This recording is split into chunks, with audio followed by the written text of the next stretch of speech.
مجھے ایک بندہ کہنے لگا مولانا یہ جو آپ نماز کے بعد دعا مانگتے ہیں یہ دعا نہیں مانگنی چاہیے.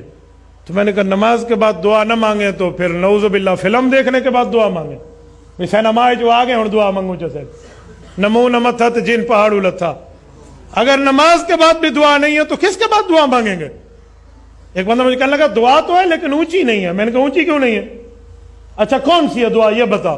کہتے اللہم انک انت السلام ومنک السلام تبارک ربنا وتعالیت یا ذا الجلال والاکرام. تو میں نے کہا یہ کس نے مانگی تھی؟ کہتے حضور علیہ السلام نے.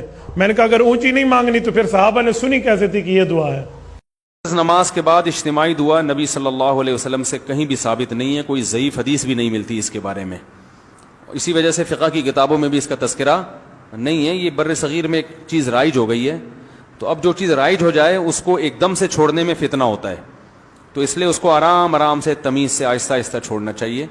جیسے میں نے اپنی مسجد میں پہلے اجتماعی دعا ہلکی پھلکی کرائی کچھ مہینے، پھر پہلے میں نے آہستہ شروع کی تو لوگ دیکھتے تھے یہ زور سے دعا کیوں نہیں مانگتے، تو ہم نے کہا پہلے سائلنٹ پہ آنے دو لوگوں کو. اجتماعی کراتا تھا لیکن آہستہ. پھر جب لوگ اس کے عادی ہو گئے اور اس کے بعد پھر میں نے اجتماعی بھی چھوڑ دی. اخپل طریقے سے مانگ رہا ہوں، یعنی ہاتھ اٹھاتا ہوں مگر نیت اجتماع کی نہیں ہوتی، اپنی پبلک اپنی مانگ رہی ہوتے ہیں، اپنی مانگ رہے ہوتے ہیں.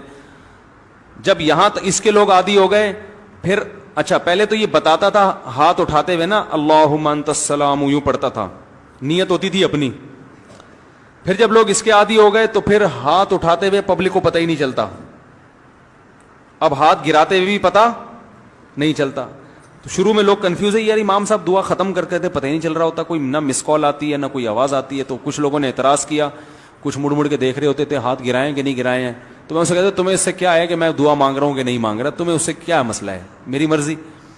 تو پہلے اس پہ اعتراضات ہوئے ہوتے ہوتے ہوتے یہ امام کو باہر نکالو، کسی نے کہا یہ پتہ نہیں کون سا آ گیا، یہ وہاں بھی ہے، کسی نے کہا کیا ہے. پھر جب اس کے عادی ہو گئے نا ابھی یہاں تک آ کے بریک لگ گئی ہے میری.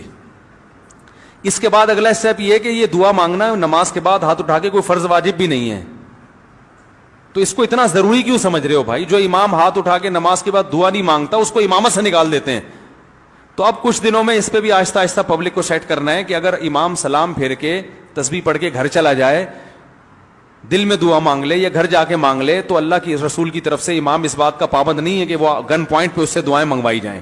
لیکن ابھی لوگوں کا ہاضمہ اتنا ہوا نہیں ہے، یہ کر لیا تو نہیں آپ لوگ ہی میرے خلاف ہو جائیں گے. تو آہستہ آہستہ جہاں یہاں تک آ گئے تو اگلا اسٹیپ انشاءاللہ 10-20 سالوں میں وہ بھی ہو جائے گا. ٹھیک ہے نا؟ تو ایک دم فتنہ نہیں کھڑا کر دینا چاہیے، تمیز سے.